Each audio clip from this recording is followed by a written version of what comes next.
आज कालभैरव जयंती आहे.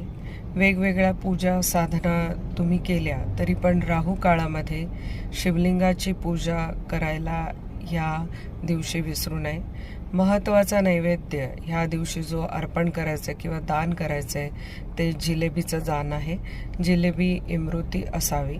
आजच्या दिवशी सहकुटुंब किंवा एखाद्या गोरगरिबाला कमीत कमी एक उडदाचा वडा हिरव्या चटणीसोबत खायला द्यावा किंवा उडदाचा वडा दान करावा.